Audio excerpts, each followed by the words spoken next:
Salut à tous, bienvenue pour ce nouveau numéro de votre émission culturelle à l'affiche. À Londres, la Tate Modern s'agrandit et bon point, le musée veut donner toute leur place aux artistes femmes. Qui n'en a pas rêvé? On peut désormais marcher sur l'eau, et cela grâce à la nouvelle œuvre monumentale de l'artiste Christophe. Et puis un portrait, celui de Daniel Templon, figure incontournable de l'art contemporain.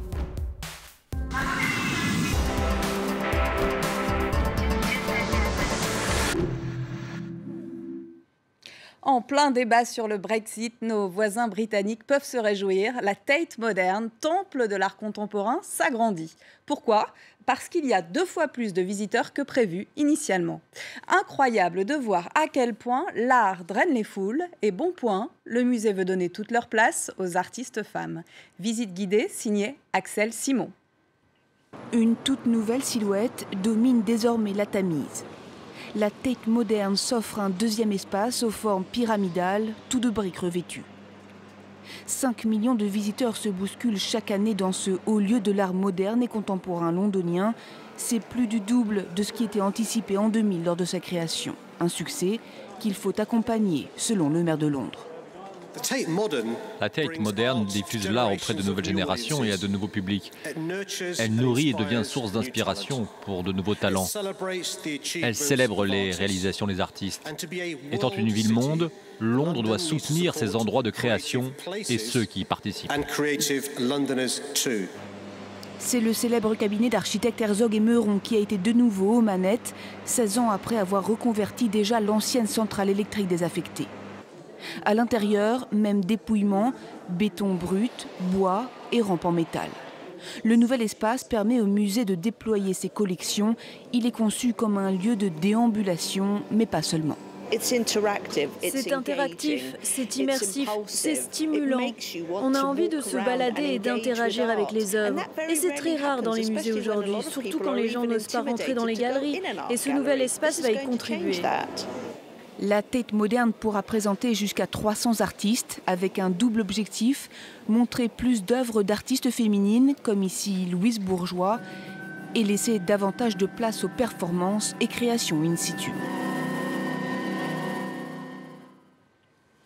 Connaissez-vous Christo, artiste bulgare naturalisé américain? Il est connu pour avoir empaqueté le Pont-Neuf et emballé le Parlement allemand. Depuis 60 ans, il compose avec le paysage des œuvres uniques et éphémères. Pour sa dernière création, l'artiste a imaginé 220 000 cubes de polystyrène qui, en flottant, créent un pont donnant la sensation de marcher sur l'eau. Allons découvrir son travail autour des îles italiennes de Monte Isola et de San Paolo. Ces passerelles flottant sur le lac d'Iseo au nord de l'Italie, la dernière folie de Christo.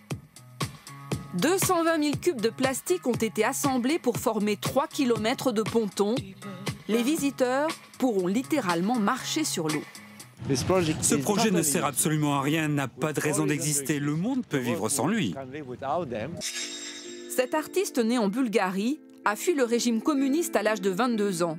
Il s'est installé à Paris et a commencé par emballer des modèles. En 1969, il s'attaque à beaucoup plus grand, la côte australienne. Près de Sydney, il recouvre 5 km² de falaises. Il faut 53 km de cordes pour fixer ces toiles gigantesques. En 1985, il emballe le Pont-Neuf, le plus vieux pont de Paris. La polémique fait rage, mais le public adore. Des millions de visiteurs redécouvrent le monument. 10 ans plus tard, Christo récidive à Berlin en empaquetant le Reichstag, le Parlement allemand. Cet été, c'est la Fondation MAG à Saint-Paul-de-Vence qui l'accueille. À 81 ans, il explique très simplement pourquoi il fait tout ça.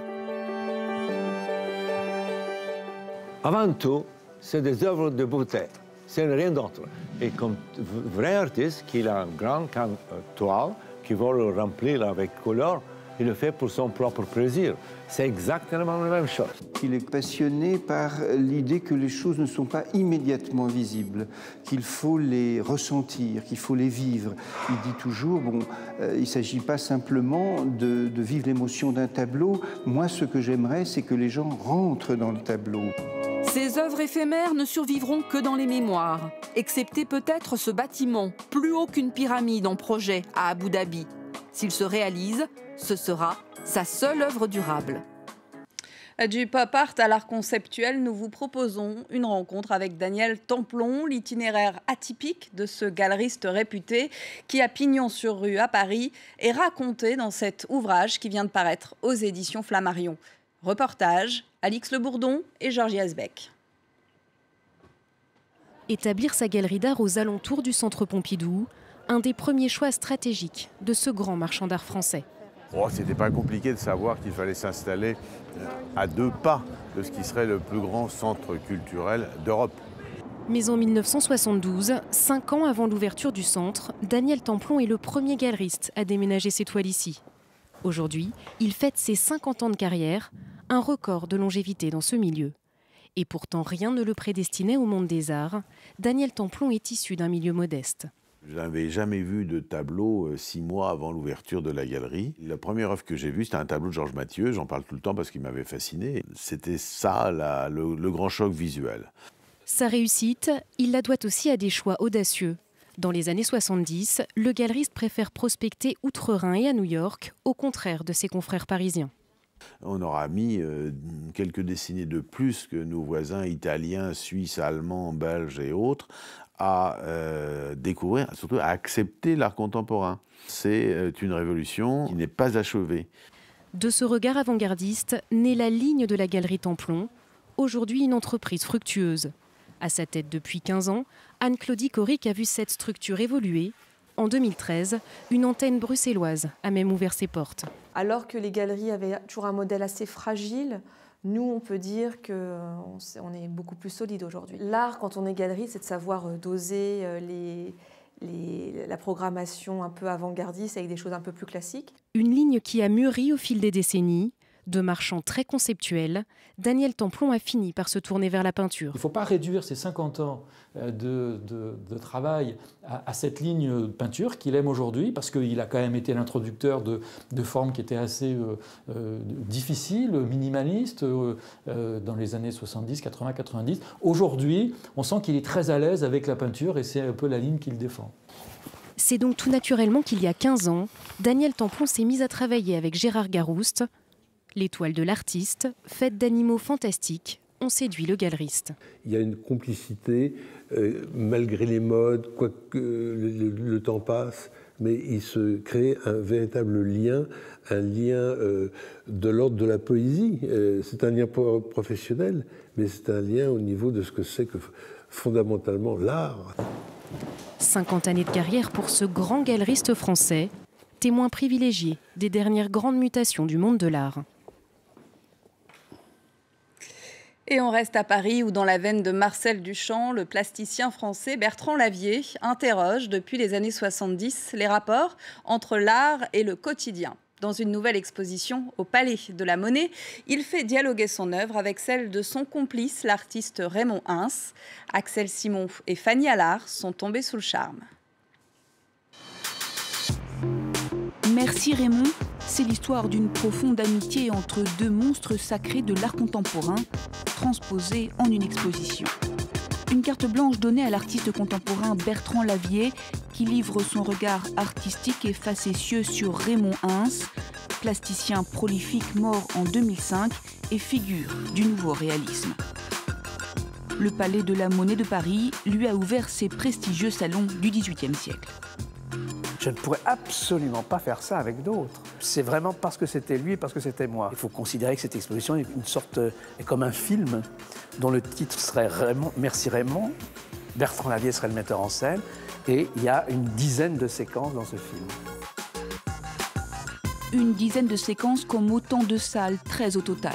Dans chacune d'elles, Bertrand Lavier fait ainsi dialoguer ses propres œuvres avec celles de Hins, connu notamment pour ses affiches lacérées.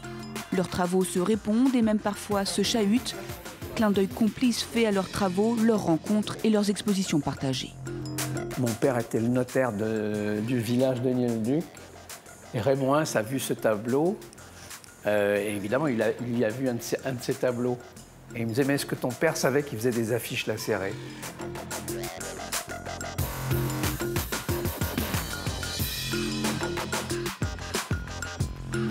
Avec cette exposition, la commissaire à l'origine du projet avec Bertrand Lavier a voulu créer de nouvelles règles du jeu. Ce n'est pas un rétrospectif, donc ce n'est pas par ordre chronologique, ce n'est pas thématique, c'est une exposition par conversation, donc c'est assez atypique. Il y a une forme de fraîcheur et de liberté et de spontanéité qui faisait partie profondément du caractère de Raymond Hans et de Bertrand Lavier. Dans l'exposition se mêlent poésie et absurde. Les jeux de mots et traits d'humour sont omniprésents, à l'image de la toute dernière salle d'exposition. On arrive à la salle à la Swarovski et on a en face à nous cette palissade très célèbre de Raymond Hans, composée par toute une série d'objets qui sont des skis. Et c'était un clin d'œil à Raymond Hans, c'était une conversation qu'il avait faite avec Bertrand Lavier. Donc, de créer une salle avec des artistes qui étaient remis en ski. Évidemment, c'est un jeu d'humour. On a un Kandinsky, il y a Christian Boltanski, Pietro Kransky, Gaziorowski. On a donc Stravinsky que vous entendez sur ce fond. Une exposition espiègle et malicieuse, donc, à découvrir à la Monnaie de Paris jusqu'au 17 juillet. Et on termine cette émission avec le must mondial de l'art contemporain, avec plus de 4000 artistes présentés par 286 galeries du monde entier.